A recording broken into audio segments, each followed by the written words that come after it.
આપણે બધાને તો કેવું હોય કે સાહેબ અમને એડી દુખે છે, બસ હવે તમે જુઓ જે કરવું હોય. પણ એડીના દુખાવાના ઘણા બધા કારણો હોય, આપણે કારણ શોધવું પડે. સૌથી પહેલાં દેખો એવું બી હોય કે જો તમારી જે પ્લાન્ટર ફેશિયાની નસ છે એમાં સોજો આવ્યો હોય તો તમને દુખાવો થતો હોય, એ એક કારણ છે. બીજું એવું હોય કે જે પાછળનું રિટ્રોકેલ્કેનિયલ જે મેં તમને કીધું ટેન્ડન, એમાં જો ટેન્ડો એક્યુલિસ ટેન્ડન છે એનો સોજો હોય તો બી તમને દુખાવો થઈ શકે, બરાબર. એના સિવાય જો તમને હાડકું વધ્યું હોય, એવું તમે સાંભળ્યું હશે ડૉક્ટરે તમને કીધું છે કે ભાઈ તમારે એડીમાં હાડકું વધે છે, તો એને બોની સ્પર કહેવાય. એ બોની સ્પર થયું હોય તો બી તમને દુખાવો થાય.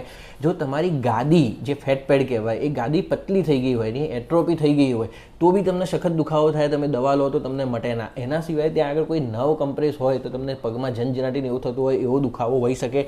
એના સિવાય જો એ જે મેં તમને હાડકું સમજાવ્યું કે કેલ્કેનિયમ હાડકું ને એની ઉપરનું હાડકું છે, એ સાંધાનો જો ઘસારો હોય તો બી તમને જબરજસ્ત દુખાવો થઈ શકે. એટલે સૌથી પહેલાં તો આપણે એનું કારણ શોધવું પડે કે તમને એડીના દુખાવો, તમને એવું લાગે કે એડીનો દુખાવો છે પણ એ કઈ જગ્યાએથી આવે છે એ જાણ્યા પછી એની આપણે સારવાર કરી શકીએ.